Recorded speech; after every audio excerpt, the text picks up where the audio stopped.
Hey, West Virginia fans, it's Chris Anderson, publisher of earsports.com. No, I'm not here to do another solo pod. Lord knows I heard the reviews about those. But I just wanted to take a moment before we got started today to talk about our best VIP deal of the year. It's Black Friday, and that means we're running a 75% off VIP deal for new customers. That works out to a little over $2 a month, roughly $26 a year, and that will get you through all of what is about to happen with WVU football: the athletic director search, coaching staff's information, transfer portal, early signing day, and everything else for the next 12 months, an entire calendar year. That means multiple signing days, multiple transfer windows, all of basketball season, all of spring football, all of the summer recruiting camps and official visits, next year's preseason, almost all of next year's full football season, for $2 a month. It's the best deal of the year, and you get the most extensive coverage of Mountaineer athletics with the largest message board for WVU fans. Sign up today at earsports.com before the deal expires. That's EERsports.com. Now on to the podcast. Welcome back. Welcome in. This is Country Roads Confidential at earsports.com, a CBS Sports podcast. My name is Mike Casazza, welcoming you into the final preview episode of the 2022 football season. Final for the West Virginia Mountaineers, of course. Joining me to commemorate is Chris Anderson. Chris, happy Thanksgiving. Happy Thanksgiving to you and yours, sir. I hope you are enjoying yourself and getting our last moments of relaxation before chaos sets in. Oh, because the Phil Knight Legacy event? Yes, absolutely. That's what we mean. Okay, cool. Lots of late nights. Quick aside here. What's on the menu for Thanksgiving at your house? Because you have kids. They're picky or they're big eaters? No, they're big eaters. And you may not get a whole lot of vegetables, but you're going to get a lot of mac and cheese, a little dabbling of turkey, a little dabbling of ham, maybe a second and third helping of mac and cheese. They do not like mashed potatoes, which that's not part of my family, so I don't know where those genes came from. And then they will be force-fed some sort of green bean in some capacity. We have them standard, blanched and baked, and then we have casseroles, and they'll have to eat that before they get into the pumpkin ice cream pie, which is always a big hit. My God, really? Yeah. That sounds good. Is that for you or the kids? That is for everybody. That is a delight for all. Yeah. I'm with the in-laws this year, which does not mean it's like dumbed down, but like the exotic nature of the Thanksgiving, which you can have a lot of fun with. It doesn't fly in some corners of my family, and this is one of them. So we're kind of going traditional here. But the big deal here, Chris, is because of family obligations within my in-laws, some of them have to run a little early. So we're eating very early this year, like probably serve at 1. That's standard for us. Oh, okay. We are the Thanksgiving is actually just a late lunch. Okay. Family. They don't have time to boil and peel and mash potatoes. They're going like Bob Evans pre-prepared mashed potatoes. And I think we're going to do like that coffee skit where you just like see if they notice. We've peeled and traditionally prepared mashed potatoes to these Bob Evans to see if anybody finds out. It could get ugly if they do, though. Yep. Some traditions you can't mess with. Which leads me to West Virginia against Oklahoma State. 7 straight losses for the Mountaineers in the series. Chris, I used to always joke that Oklahoma State had a Mike Gundy game in them, and a game that it would lose for no apparent reason, typically at home. They are 1 win away from back-to-back unbeaten seasons at home, 15 straight wins at that stadium, which is kind of unique. Very close confine to the stands, narrow sidelines, not a lot of space in the end zones either. But suddenly they're good at home too. The weird part here is that this was a team that was in the top 10 without a lot of debate early in the season and has just really fallen apart here at the end. If there's a chance for a streak buster, hey, West Virginia, nothing to play for at the end of the season. Maybe that's not completely accurate, but as we've seen before, if there's a get right opponent on your schedule, it may well be West Virginia. That's depressing to say out loud, but I think you're right.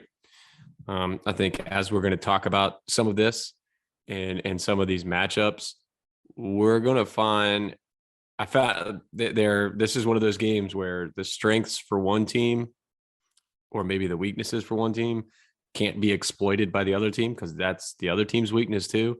And in this case, the things that Oklahoma State can do well, West Virginia can't stop. And then the things that Oklahoma State struggles with, West Virginia can't take advantage of, and vice versa.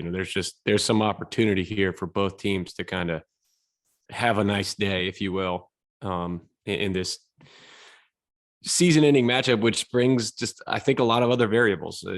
Not the least of which was that final comment from Neil Brown. I don't want to get too far off topic, but that final comment from him in his Tuesday press conference about him, what did he say? Not that I know of, when he was asked if other players were transferring or sitting out the last game. Did that make it to camera, or was that just completely candid? That was, I think that got cut off camera. So what happened, if you didn't catch this, was Bob Hertzel, who's found the strike zone and is hitting like mid-90s again, by the way. Yeah. So he asks Brown, hey, do you know of anybody who is not playing in this game? Indication being there's nothing to play for. Brown talked about how difficult of a week it is, can't go home. There's no carrot at the end there. You got to kind of manufacture excitement, which probably is not this program's strength right now. And he just says, hey, do you know of anybody who's not playing? Because perhaps people are going to pack it up, go home, not play, just not go in, make this their bowl game and opt out of it. And he says, not that I know of. Pregnant pause and press conference. Brown gets up, walks away and goes, hey, Bob, isn't it funny that I had to say it that way? Not that I know of, because that's a little jab to Charles Woods, but also just the nature of student athletes and their decisions these days. Who knows? I mean, guys may play, but not really play. You might see business decisions throughout this game. But also the obvious hangs over this program right now, which Doug Nestor, which Neil Brown, other people have talked about as just not really saying coaching change, but certainly the specter of a coaching state change looms right now. And you can't pretend that it isn't happening, and they're not, but soldier on, see what you can do here. That distraction is almost over. Doesn't mean that they're going to make the change. I think people have their opinions strongly in one direction or the other, but at least you're going to have some sort of clarity before too long. And maybe a win just makes you feel better about what you were able to tie off at the end of this season. Mike, I'm trying to think of where to go with this, because this is unprecedented territory, and we're seeing it coming up again and again and again. I'm seeing, actually just scrolled across my timeline of a story where they were interviewing anonymously coaches around the country saying they are expecting unprecedented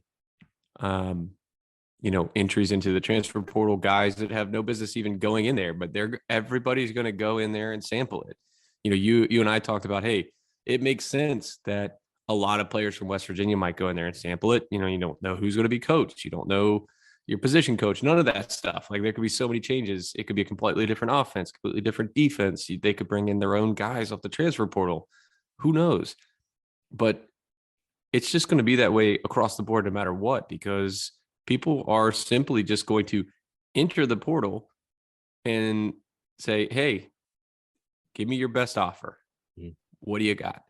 See if it's better than what they already have, and then either take that offer and bring it back to the school they're currently at. I mean, this is going to, like, the people who are, say, college football traditionalists, they might stroke out during this offseason. And so take your blood pressure medicines and just maybe sit it out for a little bit, because this is going to get crazy. I compared it to, so smart people do it, but the general public usually doesn't, of the NFL rushing totals for the season for individual running backs. And I've done it before, and I know other people have. It always hits. Like, I can't remember it never hitting. Just betting, one unit, whatever unit it is that you bet, $1, $100, $1,000 on every single running back to go under their season total rushing yardage, and you will always make money. If they had this for the number of transfers you think your team is going to have, I would bet over on all 131 teams in college football, and I would make $1 million. Nice. So I'm writing this down. Hold on one second. My get rich scheme board on my office wall here. Yeah, I don't know which sports book. Hopefully, it's our good sponsor, Caesars, is going to put up over unders for number of transfers for each school. But if you find it somewhere, one, let me know. Yeah. Two, bet the over. And to tie a bow on this, Brown says that they're going to have to prioritize the players that they think are leaving too. Like that exists in their thinking and in their postseason planning too, that they're going to have players who go into the portal. They're going to be on the nice list, I guess. And hey, we're going to try to keep you. Let us get back to you. That's just the way we live in. You mentioned quotes, Chris. Let me give you a quote here. He's a first-class guy. The conversations I've had with him at meetings and before games and wherever else, the minimal times I've run into him, he understands family, culture, taking care of the right people in the right way. Obviously, that's from a distance and just what I see from him. In our profession, it's difficult. There's a variety of things that can happen, but I have a lot of respect for him as a person. I hate that anybody has to go through what he could be going through. Subject, obviously, Neil Brown. Speaker, Mike Gundy. Mm-hmm. That's the gentleman he's taking on this weekend. And the last part, I hate that anybody has to go through what he could be going through. He's not talking about NIL and the transfer portal. He's talking about the obvious here. That's the backdrop as we go to Stillwater here. Let's begin. Oklahoma State offense, West Virginia defense, and one of your favorite foils, Chris Spencer Sanders. The up and down nature of Spencer Sanders continues. I think we're in year 4 of this, of where every time you start thinking he is an elite quarterback, he throws up an absolute stinker. This year has been a little different because, quite honestly, there haven't been as many ups. Now, lately he's been injured. Like, that's unequivocally true. But he was struggling even before the injuries. And I mean, I think this Oklahoma game was part injury, part mental, because we've seen this with him before where he makes one turnover and one turnover quickly turns into 3. One turnover quickly turns into maybe still one turnover, but 50% completion percentage, something of that nature, just bad decisions. So you can really get in his head. And I think this year it's been more glaring, I think, than ever before, in part just because of the stark difference in his ability or his performance against any team with a pulse. This season, Spencer Sanders, when starting and playing against a group of 5 team or lower, so he played one group of 5 team and one FCS team. He had 72% completion percentage, 329 yards per game, 8 touchdowns, 0 interceptions. Spencer Sanders versus Power 5 opponents. 55% completion percentage, 249 yards per game, 9 touchdowns, and 9 interceptions. Like, I mean, what do we say when we're talking about Neil Brown and we're talking about any coach? That you are what your record says you are. What Spencer says, you are at this point, 10 games in the season, you are what your stats say you are. And right now it says that he is not a very good quarterback against any team that has a pulse. The question is, does West Virginia have a pulse? He threw 67 passes last week. And ran 17 times. I mean, what do they call that? Like the usage rate in basketball, like a Russell Westbrook type usage rate game, just absolutely dominating the ball at all times. That game got away from them very early. It was 28-0 in the first quarter. You saw Oklahoma's offense the week before, Chris. We'll talk about Oklahoma State's defense, but that's a sneak preview. Just some notes on Sanders here. The getting good and the getting normal, I guess. First 6 weeks of the season, he had 4 turnover-worthy plays. He has 17 now. He had 5 last week. Big-time throws, hasn't had one since the Texas game in game 7 for them. This is game 12. He threw away 6 passes last week. He was sacked 5 times. And he had 5 turnover-worthy plays. 4 of them were pickoffs.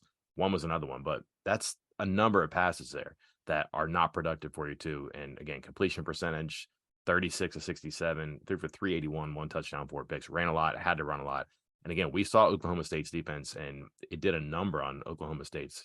We saw Oklahoma's defense. It did a number on Oklahoma State's defense. Granted, part of that was getting up early, which is going to be an issue for West Virginia, especially for an 11 a.m. start. But there's a chance perhaps that West Virginia can be alive early. And if not, it comes back to normal a little bit. But it just looks like with the nature of Oklahoma State's running offense, specifically lack thereof, and an injury, if you make them one dimensional, have them force it with Spencer Sanders down the field, that's not going to be a great recipe for them. So the question then being, defensively, how do they get them stopped?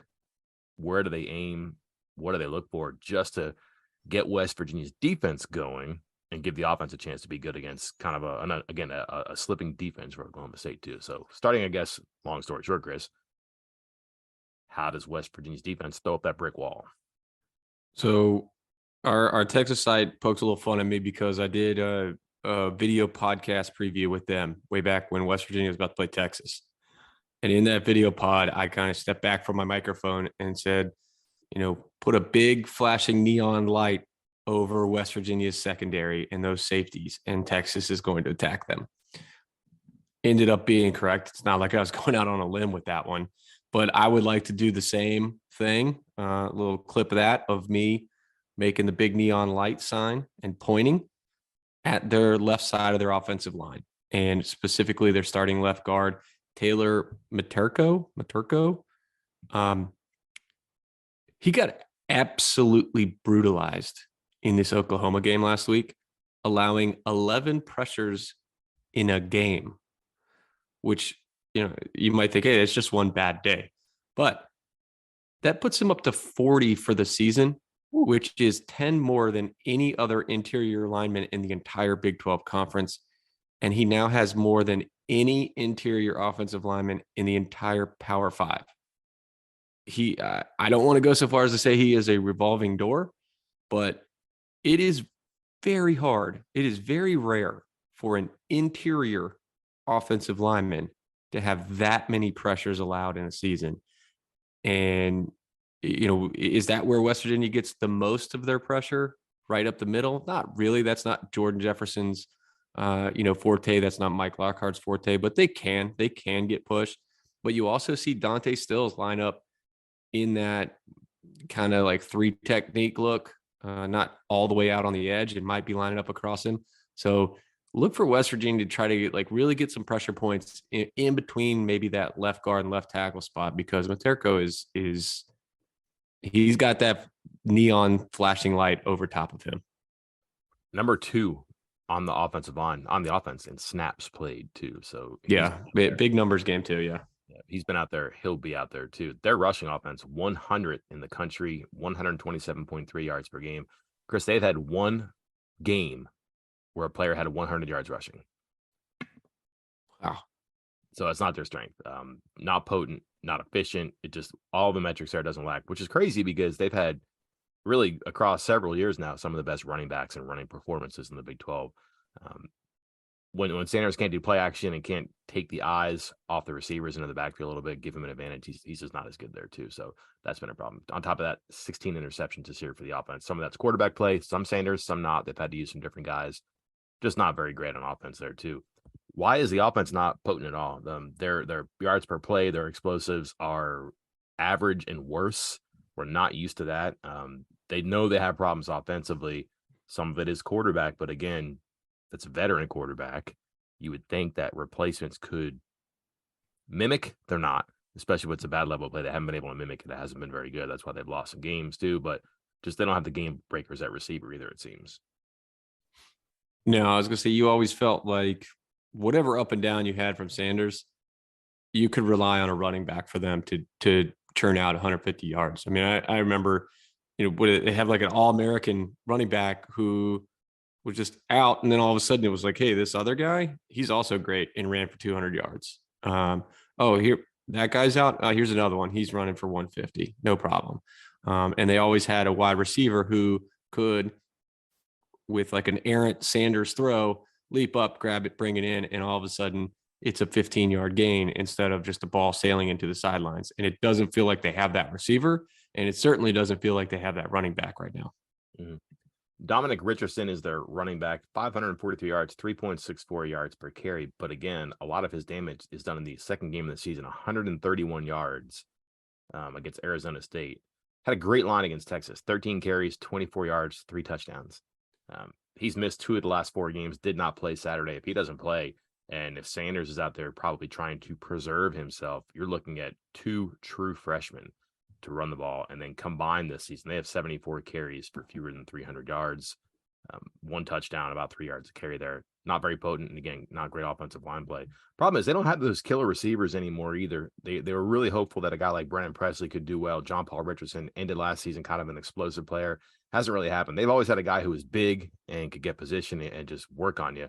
And last year in particular, Tay Martin was a guy, 10 touchdown passes, 80 catches. They don't have anybody quite like that this season. That's hurt the quarterback play too.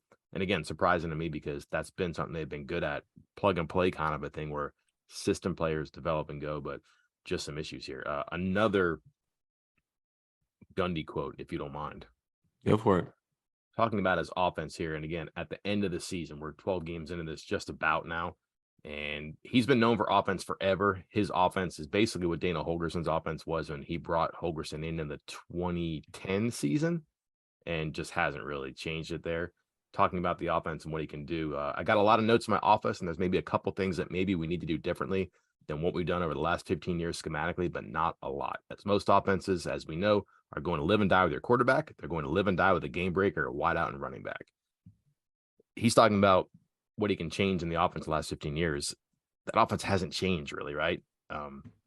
They just don't have the game breakers, the big play players that they used to. That's the change, I think. I don't know why they would change it. For him to talk about changing things schematically, maybe people have caught up to it. Again, 15 years, not quite that long, but 15 years with the same thing in place. If you don't have the guys who can differentiate what you do, you're kind of stale. And that's really what it's been this year, from the backfield to receivers, who's handing it off, who's throwing it, who's getting it handed off to them, and who's getting it thrown to them. Just not quite the same as it has been before. Any other notes for you on offense for Oklahoma State, Chris? Not on that side, no.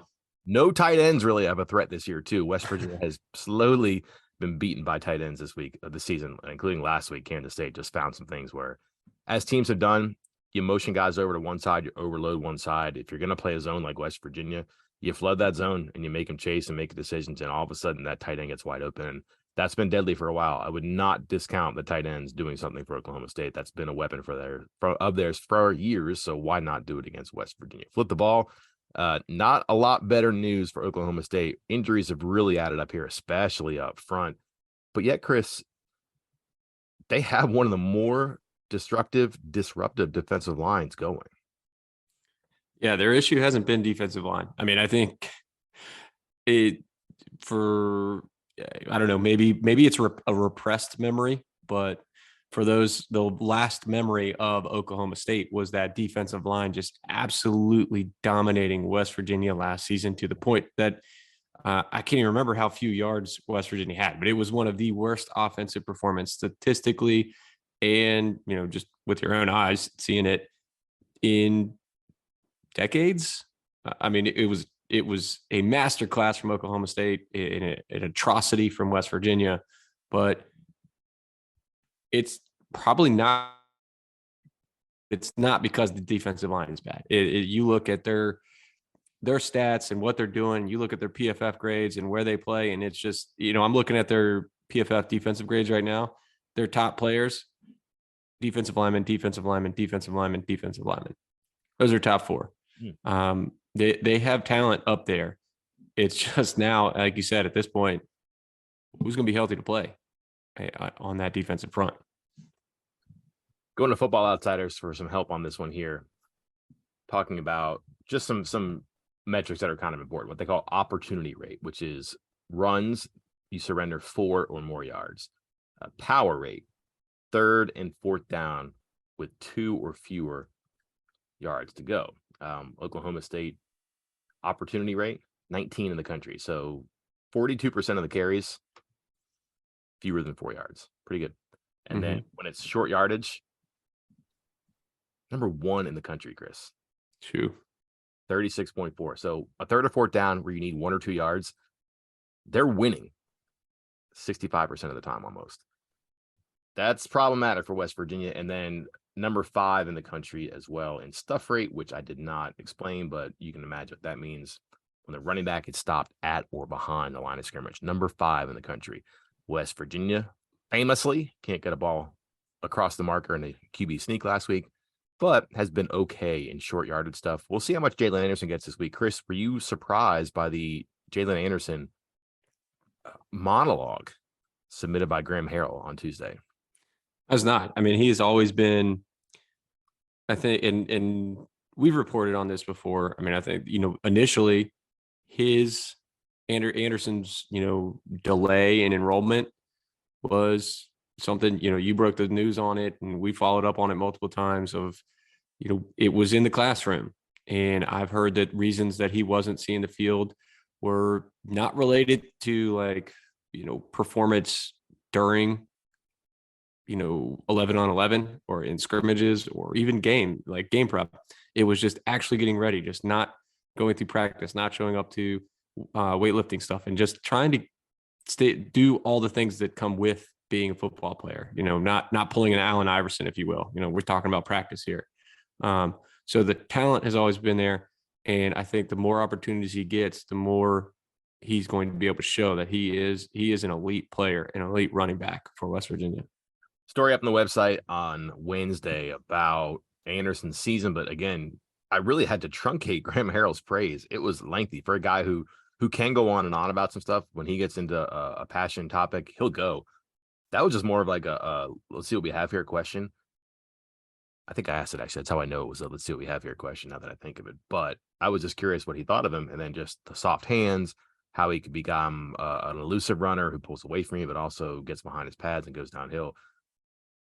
Interesting to me, Neil Brown said that Tony Mathis is being affected by a lingering issue, short yardage, inside runs, not necessarily Justin Johnson's strength, and that they just said Anderson has earned the opportunity to run. Their metrics for running, 58th in opportunity rate, so about half their runs go for 4 or more yards. That's not bad. Power, so again, 3rd and 4th need 2 or fewer.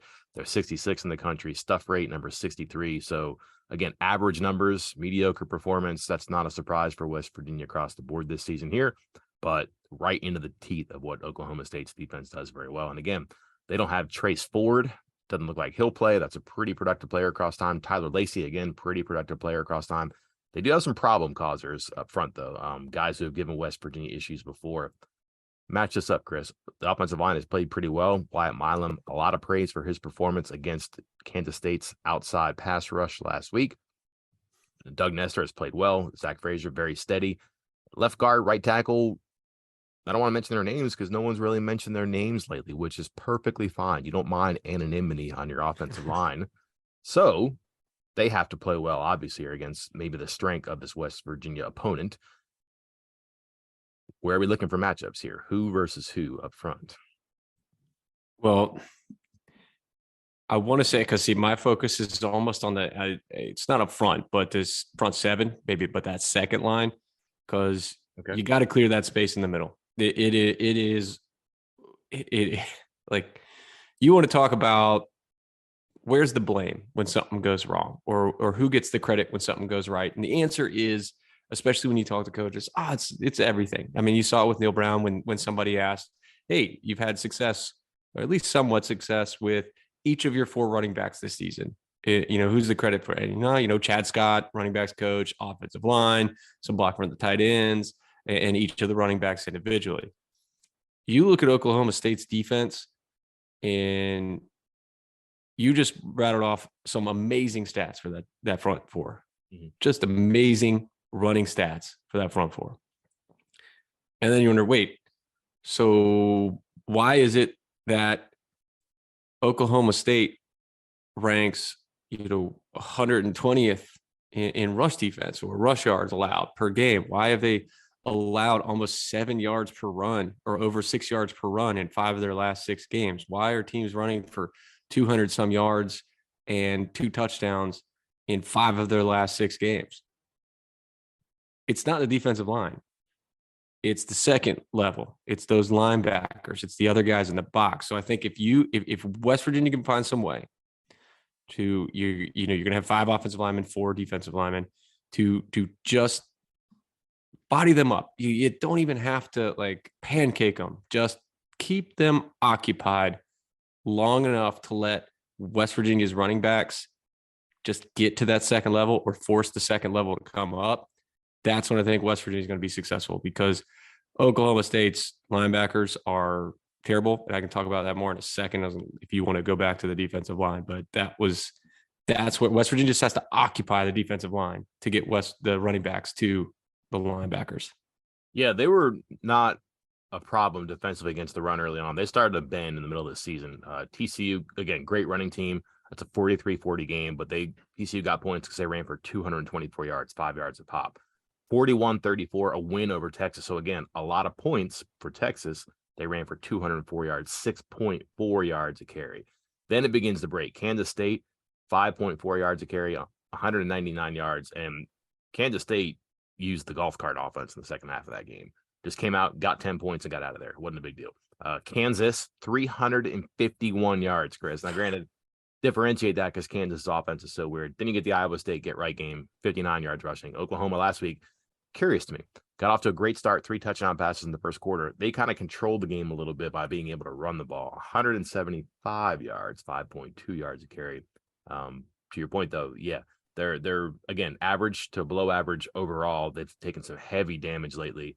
They missed a lot of tackles in that second level. Probably one player in particular you're going to get to here, but if you can block it up front, and if Brian Palendi and Traylon Davis are in fact good blockers, they're going to get their hands on guys the second level here, or get their hands on guys to get them to the second level. And then you kind of like your chances of Justin Johnson, Jalen Anderson, perhaps Tony Mathis, one-on-one or running away from or running at a linebacker or even a safety. Yeah, Mason Cobb, 26 missed tackles, first in Big 12, like the most in the Big 12, the most in all of Power 5, second in all of FBS, which is 131 teams. He has the second most missed tackles of every single defensive player in all of FBS football. That's not great. So you could see why Oklahoma State currently ranks like 119th out of 131 teams in tackling grade. He's a big reason why. 124th on teams that are allowing big plays from the line of scrimmage. And I think it was like 110th in 10+ yard runs this season. Like teams are getting chunk yards. You talked about like the stuff rate and stuff. It is like 0 if you don't block the defensive line. But if you get the defensive line blocked, it's 10. And some of that's on Cobb. Some of that's on Kendall Daniels, who is a safety, but plays a good chunk of his plays up in the box, almost like a linebacker. He's second in the Big 12 in missed tackles. And part of that is just the defense they run. They run a 4-2-ish 5 kind of looking thing. And so once you get past that front 4, there's just fewer guys there that you have to get by to try to get a big chunk of yards before you get to the back end of the defense. So again, if West Virginia can get some blocking on the defensive line, I like the matchups of Justin Johnson and Jalen Anderson and maybe even Tony Mathis against a Mason Cobb, against the Kendall Daniels. He's probably playing too much, Mason Cobb. Mike Gundy's even said that he's got to make 70+ plays a game, more than 70 snaps sometimes too. There's fatigue factor involved. He's trying to learn different things as he goes. Here's where it gets interesting with Cobb and why he'll be targeted. He's working hard on wrapping up. He strikes with force, but he's not conquered wrapping up and getting guys down. In Utah in high school, he knocked those guys 3 yards back and they fell to the ground. Doesn't work that way at this level. 6 foot 230. He's probably neither, just the way that these college measurements go. But that's a guy you're going to probably keep your eye on because he will be involved because he has to be, but he will be involved because West Virginia should probably make him too. Pass play here, Chris. Garrett Green starting, not a surprise, I guess, but a surprise perhaps that it's announced. And he'll be throwing at a lot of man coverage here. They do pressure. They do go man. Oklahoma State got after Dylan Gabriel last week. I kind of comp Dylan Gabriel to Garrett Green. Size, ability similar. One's better at passing. One's better at running. One has much more experience, but they made things difficult on Gabriel, especially when the game got tighter last week. Granted, it started 28-0. It ends 28-13, but made things more difficult as it went along. He was not great under pressure. He was not great when he's blitzed, but neither was Green against Kansas State. I would expect pressure, and I would expect a lot of man-to-man here and chances for jailbreaks or chances for moments from Green too. Yeah, absolutely. I don't hate that comp there either, by the way. Green and Gabriel. You're right, more experience and a couple tweaks there, but it's going to be a lot of pressure on him. And you saw it was so blatantly obvious what he struggled with and what he doesn't struggle with. And when he has to sit in the pocket and go through his progressions, if his first throw isn't there in the pocket, it gets bad quickly.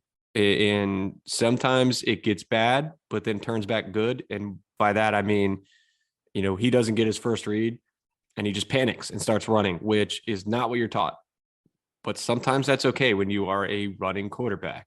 And sometimes it's frustrating. I know it's frustrating for the coaches. They've talked about it before where that second read is open, but he never gets to the second read because he is running already. And yeah, you're like, hey, I didn't get sacked. I got a 2-yard gain. And it's like, yeah, but you could have had a 30-yard gain or a touchdown if you looked at your second read, which you just never got to. That's going to be another thing with him this week. Like it might be a thing with him for the rest of his career, but it's going to be something this week with how Oklahoma State gets pressure on the quarterback. Like you said, Gabriel started to tighten up a little bit. They had two good drives there, I think, in the first quarter, maybe a third one. But after that was about it. Like, the fourth touchdown was 4 yards, 5 yards. Like the interception was returned inside the 5-yard line. So it wasn't exactly another drive. And then that was it for the rest of the game. They did not score for the entirety of the rest of the game. So Green is going to have some pressure on him. The West Virginia is going to have to get creative and find ways to roll him out because he's not all of a sudden going to figure out how to go through his progressions, get to his second and third and fourth read and make the pass that they want him to make. So it's up to the coaches to adjust their game plan and try to make it work. Once more with Feeling Chris, we will talk 3:30 Saturday afternoon about this game, about the conclusion to the regular season for West Virginia, conclusion to who knows what else, but just focus on the game here. What are we discussing that contributes to the outcome of this game? Is it cheating to say Garrett Green? We might have different answers. I think we have the same idea, though. So go ahead.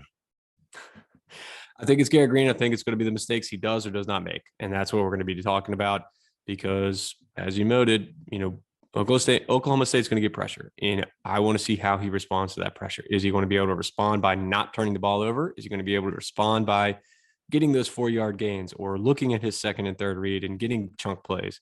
Or is he going to respond by kind of panicking, throwing the ball away, getting sacked, throwing an interception?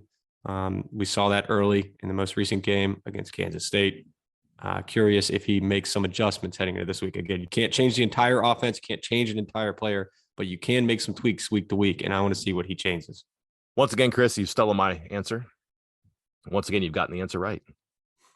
He did not really run the Garrett Green offense last week. He kind of ran the West Virginia offense, which is fine. That's what you're there to do, to be the quarterback at West Virginia. But if they had packages of plays for him before with RPO stuff or zone read stuff, why couldn't that be part of the game plan? Maybe it is this week, and maybe some of the ingenuity that came with him being a receiver or a guy who could line up in the backfield, maybe just for fun or just for effective purposes, they get him into some of that stuff. Again, kind of some kitchen sink stuff here. Make this fun, make this different, give him a chance. But I think all the talk about the things he did well but could have done better, the great plays he made that were actually to be discouraged in coaching, does that get him thinking too much? And is that a good thing or a bad thing? We'll see. Does he not shoot the moon and checks down a bunch? No, that'd be curious. And how he responds to the coaching and, really start 1 to start 2 for him will be very interesting.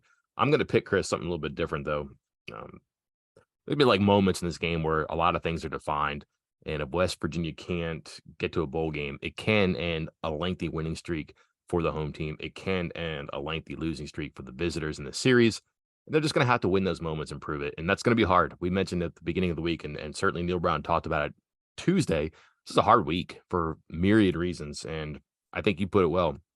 If this is the end for Brown and he wins this game, kudos to him. And it does kind of indicate that, he's not a lost cause as a coach, and he did good things, and he did have a lot going in positive directions. It just didn't progress as much as people wanted it to.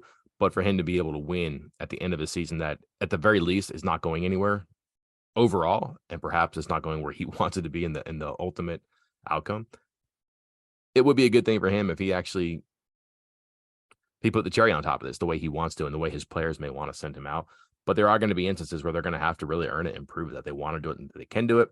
Is it fourth down stuff? Is it getting turnovers or stops on defense? Is it ripping balls away from defensive backs on 50-50 plays? It may not be a singular thing. It might be. It might be just a decision that we can't help but talk about, better or worse at the end. And it might just be like the culmination of a season of not being able to do stuff and it finally breaks through. Or it finally collapses. I don't know, but I just think that in the end, our post-mortem, if you will, we're going to look at this and say, this happened, this didn't happen, these things happened, these things didn't happen. And the difference is going to be whether or not the players and the coaches can or want to make them happen. And long story short, players make plays, and it comes down to not having enough during the season. Can they conjure it up one more time? And if not, is it just the 12th game of the season? We'll see. Catch you after this game, Saturday afternoon, Stillwater, Texas. Chris, it could be windy there. Stillwater, Texas? Stillwater, Oklahoma. But Chris, it can be windy there. It can. Weather looks terrible too. Yeah. Not great. But hey, hopefully everybody is rested and awake for that one. Noon kickoff. ESPN2, correct? Correct. Yeah, can't wait. Until then, I'm Mike Casaza. And I'm Chris Anderson. We'll talk to you then.